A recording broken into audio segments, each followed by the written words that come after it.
এতিম হয়ে গেলাম আমি। ইদ্রিস আত্মহত্যা করে নাই, ওরা ওরে মাইরা ফেলাইছে। লাশ? কিসের লাশ? কোথায় লাশ? ছোট স্যারের লাশ।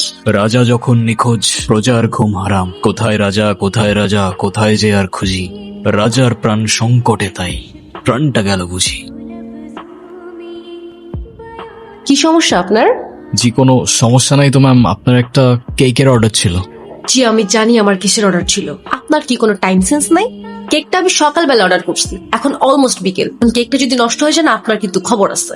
এখানে তো আমার কোনো ফল্ট নাই ম্যাম, আমাকে যখনই ডেলিভারি করতে বলছে আমি তো তখনই। থামিন তো আপনি, আপনি কোনো কথাই বললেন না। চলো তো আমরা গিয়ে কেকটা কাটি। আচ্ছা সরি, আমি আসলে বুঝতে পারিনি আমার কথায় আপনি এভাবে মন খারাপ করবেন। আপনি প্লিজ রাগ করবেন না। কেউ আমার উপর রাগ করে থাকলে আমার একটু ভালো লাগে না। না না, আমি আপনার উপর কেন রাগ করতে যাব? ডোন্ট ওয়ারি, আমি কিছুই মনে করিনি, আপনি নির্দ্বিধায় থাকতে পারেন। তাহলে আপনি এভাবে দাঁড়িয়ে আছেন যে? আমি তো বিলটার জন্য দাঁড়িয়েছিলাম, ক্যাশ অন ডেলিভারি ছিল।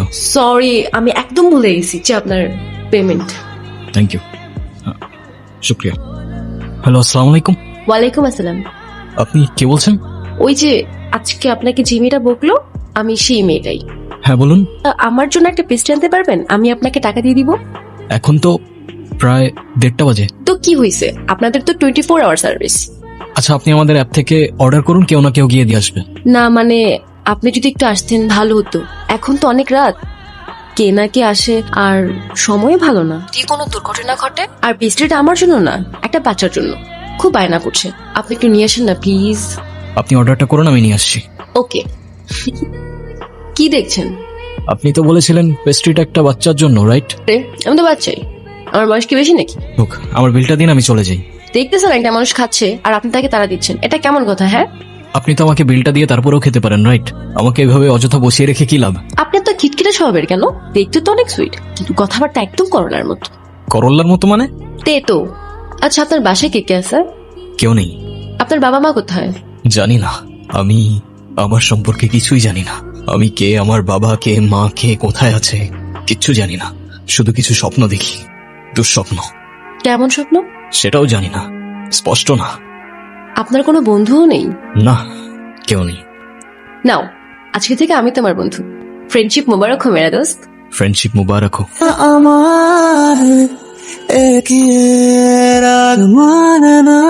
আচ্ছা, তোমার তো পরিবারে সবাই আছে, তাহলে ফ্যামিলি থেকে এত দূরে এই বাচ্চাদের সাথে কেন থাকো তুমি? বলতে পারো এটা আমার ভালো লাগা, ওদের সাথে থাকতে, ওদের সাথে সময় কাটাতে আমার অনেক ভালো লাগে। ওদের তো আপন কেউ নেই, ওদের ছোট ছোট ইচ্ছেগুলো যখন পূরণ করি, ওদের খুশি দেখে মনে হয় আমি হয়তো ওদের আপন মানুষ। আরে তুমি এখানে? এলাম তোমাকে দেখতে। আমাকে দেখতে? যাও ঘুরে আসো, ভালো লাগবে। ঘুরে আসো আবার কি? তুমিও তো যাচ্ছ আমার সাথে। চলো তোমার ছুটির ব্যবস্থা করি, আসো।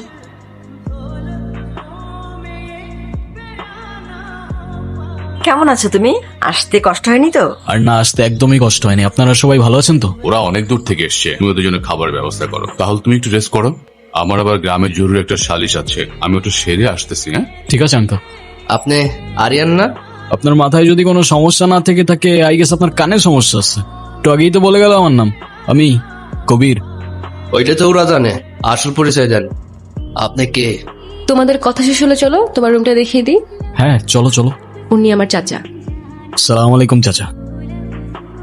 কি দেখছো? সবকিছু কেমন যেন পরিচিত লাগছে, মনে হচ্ছে এখানে আমি আগেও এসেছিলাম। তো কবে এসেছো শুনি? ও সব জানে, না জানা ভান ধরছে। ওরে কি খাইয়া দিমু? এখন কিচ্ছু করতে হবে না, সময় সুযোগ মতো সবকিছু আমি দেখবো। আপনার নাম কি আসলেই কবির? না, কবির সিং। কেউ কেউ অবশ্য অর্জুন রেড্ডিও ডাকে। আপনার যেটা খুশি আপনি রাখতে পারেন, কোনো সমস্যা নাই। বুঝলাম না। আপনি মনে হয় একটু বেশি কথা বলেন না? জি স্যার, আপনার ধারণা সত্য, উনি অত্যাধিক বেশি কথা বলে। বেশি কথা বলা লোক আমার পছন্দ না। আচ্ছা আপনার এই বাড়িতে রোলটা কি, কি কাজ করেন আপনি? আমি ছোট স্যারের হিসাব করি। আপনাদের ছোট স্যারের তো বেশ বড় ব্যাপার স্যাপার মনে হচ্ছে। হ্যাঁ? জি স্যার, বলতে পারেন। কি নিয়ে কথা হচ্ছে শুনি? তোমাদের বাড়িতে তো দেখছি বেশ অনেক কাজের লোক। হ্যাঁ, প্রত্যেকটা কাজের জন্য 2-3 জন করে লোক রাখছে। বাড়িতে লোকজন কম থাকলে নাকি খানদানি ব্যাপারটা আসে না। না তা ঠিক আছে, আচ্ছা চলো তোমাকে গ্রামটা ঘুরে দেখাই। চলো। চলেন চলেন। তোমাদের কোথাও যেতে হবে না, আমি সব চিনি, চলো। এই গ্রামে আমাদের সূত্রের অভাব নাই, ছোট স্যারের আদেশ আছে। আপনার একলা কোথাও যাইতে দেওয়া যাবে না। কেমন লাগছে আমাদের গ্রাম? সুন্দর, তাহলে তোমাকে এত আনমনে লাগছে কেন? জানি না, তবে এখানে আসার পর থেকে কেমন যেন সবকিছু এলোমেলো লাগছে, কিছুই বুঝতে পারছি না। কেন? সেটাও জানি না। আচ্ছা আমাকে একটা কথা বলো তো, আমার ফেসের সাথে কি তোমাদের এখানের কারোর চেহারা মেলে? অবশ্যই মেলে, আমার চোখ খোকনের চোখ। দাদা, এক স্যার তো অনেক মানুষ আছে এই দুনিয়াতে। আমিও শুনছি একই দেশে কি থাকে। আছে তো, ওই যে ইন্ডিয়াতে শাহরুখ খানের কপি, সালমান খানের কপি, আপনারা যারা খুঁজতেছেন সেই লোকের কপি। এখন এত কিছু চিন্তা বাদ দাও, সন্ধ্যা হয়ে যাচ্ছে, বাড়ি যেতে হবে। সন্ধে হলেই বাড়িতে যেতে হবে কেন? এখানে সন্ধ্যা নেমে আসলে ভূত আসে। হ্যাঁ? আচ্ছা চলো। কবির, হুম? মা বাবা যদি তোমার ফ্যামিলি সম্পর্কে জিজ্ঞাসা করে, তুমি আবার এসব বলো না যে তুমি কিছু জানো না। শুনতে কেমন যেন লাগে, অন্য কিছু বলে দিও।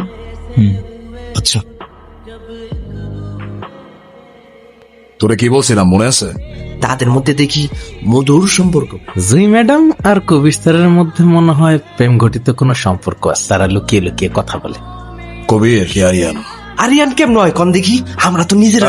এ উত্তম দা, কি করতে চাইছিল কও, কথা শেষ করো। তুমি তো অনেক বেশি কথা বলো, বেশি কথা বলা লোক আমার একদম পছন্দ না। আর উত্তম, ওর দিকে খেয়াল রাখ, কোনো রিস্ক নাও যাবে না, সুযোগ পয়সা সবে কোপ দিতে হবে। সঞ্জয়, নতুন মেহমান নিয়ে আসছস, একটু সাবধানে থাকিস। আমাদের তো শত্রুর অভাব নাই, যে কোনো সময় যে কোনো কিছু হয়ে যেতে পারে। তুই যে কি বলিস না ছোট, আমাদের আবার শত্রু কোথায়? হ্যাঁ, গ্রামের সবাই আমাদের কত ভালোবাসে। তাছাড়া কেউ জেনে শুনে আমার কিংবা আমার মেহমানের কোনো ক্ষতি করবে না। বাবা কবির, আমাদের গ্রামটা তুমি কেমন দেখলে? আপনাদের গ্রামটা বেশ সুন্দর, তবে আমার কেন যেন মনে হচ্ছিল এখানে আমি আগেও এসেছি। সবকিছু এমন যেন আপন আপন মনে হচ্ছিল। ঢাকায় তোমার কে কে আছে আর তুমি করো কি? একটা রেস্টুরেন্টে জব করি, একাই থাকি।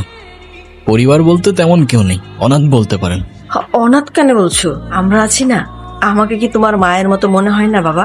আজ থেকে তুমি আমার সন্তানের মতো। এই বাড়ির দরজা মায়ের জন্য চিরদিনের জন্য খোলা। তোমার যখন প্রয়োজন তখন তুমি আসবে, তোমার যা প্রয়োজন তুমি আমার কাছে চাইবে।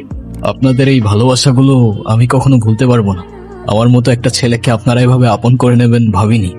আপনারা সবাই খুব ভালো মনের মানুষ। আপনাদের সাথে বসে প্রথমবারের মতো পরিবারের ফিলিংটা বুঝতে পারলাম। স্যার, আপনার কি কোনো জমজ ভাই আছে? এ কি মেলায় হারাই গেছিল নাকি আপনি হারাই গেছিলেন? না আমার কোনো যমজ ভাই আছে, আর না তো আমি মেলায় হারাই গেছিলাম, না আমার কোনো ভাই। তুমি এসব কেন জিজ্ঞাসা করতেছো বলো তো? ওই যে সবাই বলাবলি করতেছে, আপনার মতন দেখতে কার জন্য দেখা যায়। আমি আমার জিজ্ঞাসা মন নিয়ে আপনার সামনে এসে দাঁড়ালাম। তুমি লোকটা কিন্তু ইন্টারেস্টিং আছে বুঝছো, তোমার আমার ভাল লাগছে। ঠিক আছে থাকো, আমি তোমাদের গ্রামটা একটু এক্সপ্লোর করে আসি। তুমি এখানে কেন আসছো? হ্যাঁ? তুমি এখানে কেন আসছো আরিয়ান? আপনি আমাকে বলতেছেন? তোমাকেই বলছি, যেখান থেকে আসছো সেখানে ফিরে যাও, নইলে মরবা। নিজের মরণ কেন ডেকে আনছো? মরবো মানে? কে মারবে আমাকে? যে বাড়িতে আসছো তারাই তোমারে মারবে। আপনি কি বলতেছেন আমি কিচ্ছু বুঝতে পারতেছি না। চলো আমার সাথে। আরে আজব, আমি আপনার সাথে কেন যাব? কি পাগলামি করতেছেন আপনি এগুলো? তারা আমাকে মারবে মানে? আমি তাদের বাসার মেহমান, তারা আমাকে নিজের পরিবারের মতো দেখে, ভালোবাসে। আপনার কথা আমি কেন শুনবো? আপনি জানতো এ কপাল মন্দ, চোখ থাকতে অন্ধ। যা দেখা যায় তা হয় না, আর যা হয়ে গেছে তা দেখানো সম্ভব না। দেখাতে হবেও না, আপনি যান। তোমার বাবাকে আমি চিনি।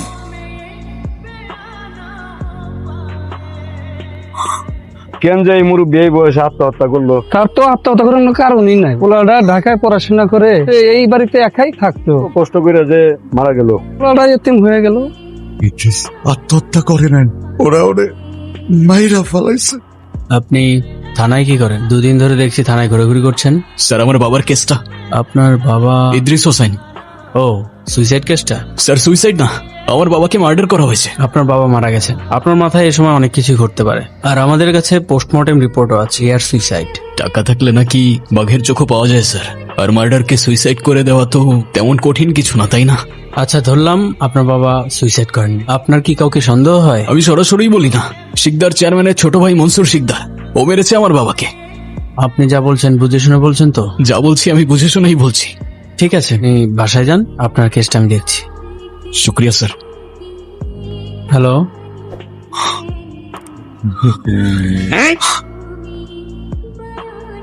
তোরা এই মাসুম সাওয়ালটা এখানে কেন ধরে নিয়ে আসছস? রাতে নয় নাই, পেশারের বাবা আত্মহত্যা করে মরে গেছে, এখনো তো শোকে আছে। কিন্তু ওই তো সুখ পালন না কইরা হানায় থানায় ঘুরতাছে কেন? ওই তো কয় ওর বাপ নাকি আত্মহত্যা করে নাই, খুন হয়েছে। এত ভালো লোকটারে কেডা মারা ফেলেন? ওই তো বলে আপনি নাকি খুন করছে। আমি খুন করছি? আচ্ছা যা, ওই যখন কইছে আমি খুন করছি। কিন্তু কেমনে খুন করছি এটা তো আর জান না। এই জমি আমি দিতে পারবো না, আমার আর কয়টা দিন সময় দাও, আমি সব টাকা শোধ করে দেবানি। আপনি টাকার কথা ভুলে যান, আমার টাকা লাগবে না। আপনার এই জমিটা আমার পছন্দ হয়েছে, এটা আমার দিয়া দেন। আমার জান যাবে, তো আমি জমি দিতে পারবো না। মনসুর শিকদারে কেউ না করে না, তুই জমি না দেন তাইলে জানটাই নিয়ে নেব। তুমি গাড়ি বয়ে যাচ্ছ, তোমার নামে আমি থানা ডায়েরি করবো। মনসুর শিকদার কাউরে ভয় পায় না, আপনি যদি জমি না দেন তাইলে আপনার জানটাই দিয়ে দেন। হায় রে মানুষ, জমির জন্য নিজের জানটাই দিয়ে দিল। একটা গল্প শুনবি? রাজার গল্প। বল বল। এক রাজ্যে এক রাজা ছিল, স্বৈরাচারী। রাজ্যের সবাই তারে ডাকত নরপিশাচ। সেই মানুষের উপর জুলুম করাই তার একমাত্র নেশা ছিল। কিন্তু দুঃখের বিষয় কি জানিস? সেই রাজা নিজেও জানতো না যে তার রাজত্ব খুব বেশি দিন আর টিকবে না, কারণ এই দুনিয়াতে সব স্বৈরাচারেরই পতন হয়। সেই মজা পাইছি। তারপর একদিন সেই রাজার রাজ্যের এই খুব সাধারণ একটা বালক রাজার বিপক্ষে চলে গেল, আর রাজার রাজত্ব চোখের পলকে উলিশ্বাত হয়ে যায়। ওই কি বাপের সঙ্গে পাগল টাগল হয়ে গেল নাকি রে? তোরা কি অনেক কিছু খাওয়াইছিস রে?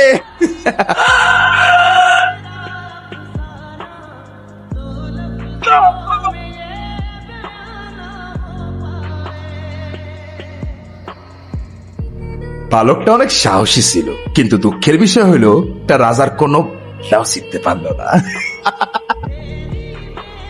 এখন যত দ্রুত সম্ভব এখান থেকে চলে যাও। চলে তো যাবই কাকা, কিন্তু তার আগে অনেক হিসাব বাকি আছে। কিসের হিসাব? পাপের হিসাব, পাপীর হিসাব, প্রতি ফোঁটা রক্তের হিসাব, আর এই মাটির হিসাব। কি করতে চাইতেছো তুমি? আমার না খুব চিন্তা হচ্ছে। মনসুর তো রাতে বাসায় আসেনি, আর ও তো বাড়ির বাইরে থাকার মানুষই না। হ্যাঁ, ফোনও তো অফ, ধরতেছে না। ও অনেকবার ফোন দিয়েছে। আগে বলুনি কেন? আপনি কি ছোট স্যাররা দেখছেন? রাজা যখন নিখোঁজ, প্রজার ঘুম হারাম। কোথায় রাজা, কোথায় রাজা, কোথায় যে আর খুঁজি। রাজার প্রাণ সংকটে, তাই প্রাণটা গেল বুঝি। স্যার আপনি এগুলা কি বলতেছেন? আমি তো কিছুই বুঝতেছি না। আসো আমিন, তোমার একটা গল্প শোনাই। জি স্যার, বলেন না। মনে করো তুমি একটা রাজ্যে থাকো, যেখানে রাজা তার প্রজাদের উপর অমানসিক নির্যাতন করে, যাকে খুশি মেরে ফেলে, জমি লুট করে নিয়ে যায়। তখন তুমি কি করতে? স্যার আমি তো সেই রাজারে পুলিশে দিয়ে দিতাম। পুলিশও যে তাকে ভয় পায়, শত হোক রাজা তো।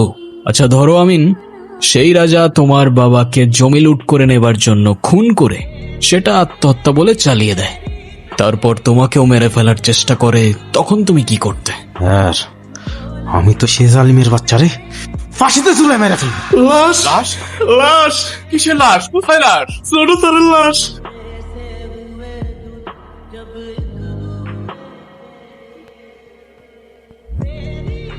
তুমি দাঁড়াও, তুমি কোথায় যাচ্ছ?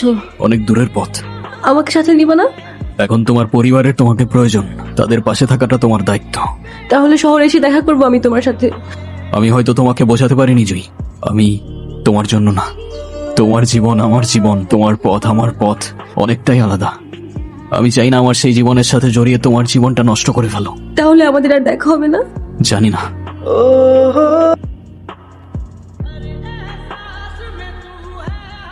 বাবা, তুমি আমার কাছে সবসময় সময় চাইতে আর আমি ব্যস্ততা দেখাতাম। আজ আমি তোমায় দেখতে এসেছি বাবা, কিন্তু তোমায় দেখার ভাগ্য নেই আমার। ওকে মাফ করে দিও বাবা, অনেক ভালোবাসি তোমায়।